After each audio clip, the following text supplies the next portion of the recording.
అల్లు అర్జున్ గారు నేను ముఖ్యమంత్రి గారు అసెంబ్లీలో ప్రస్తావించిన తర్వాత మీరు ప్రెస్ మీట్ పెడతారనంటే పశ్చాత్తాపంతో ప్రెస్ మీట్ పెడుతున్నారని చెప్పి నేను అనుకున్నా.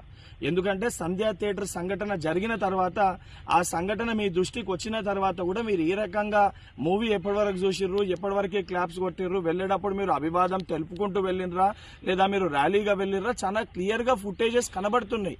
మీరు అవన్నిటినీ పక్కన పెట్టి ఏదో లేను జరగలేదు నా దృష్టికి రాలేదని చెప్పి మీరు మాట్లాడుతున్నారు. సరే మరుసటి రోజు మీ ఇంటి దగ్గర కూడా మీరు ఇన్సిడెంట్ జరిగిన తర్వాత కూడా పటాకీలు కాల్చుకున్నారు. సరే ఆ విషయాలన్నింటినీ కూడా మేము ప్రస్తావిస్తలేము అని మీరు మాట్లాడుతూ ఏమనంటారు, తెలుగును సత్తా చాటుతున్నాం అని మాట్లాడుతున్నారు. తెలుగుని సత్తా చాటేది ఉంటే మన వలన తెలుసో తెలియకనో ఏదైతే సంబంధించి సంఘటనలో మనుషుల ప్రాణాలు పోయే విధంగా అటువంటి ఒక చర్యలు జరిగినప్పుడు దాన్ని ఏదైతే సంబంధించి సానుభూతితో స్పందించి ప్రెస్ మీట్ నిర్వహించి ఆ కుటుంబానికి అండదండగా నిలిచే ప్రయత్నం చేయాలి తప్ప నిన్న ముఖ్యమంత్రి గారు ఏదైతే ఈ ప్రజాప్రభుత్వము ప్రజలకు అండదండగా ఉంటది, ఎవరు తప్పు చేసినా కూడా ఊరుకోము శిక్షిస్తామని చెప్పి ముఖ్యమంత్రి గారు వారి స్థాయిలో తెలంగాణ ప్రజానికానికి ఒక ధైర్యం ఒక భరోసా కల్పిస్తుంటే దాని తర్వాత మీరు ఈ రకంగా ప్రెస్ మీట్ పెట్టడం అనేది ఇది సరికాదు.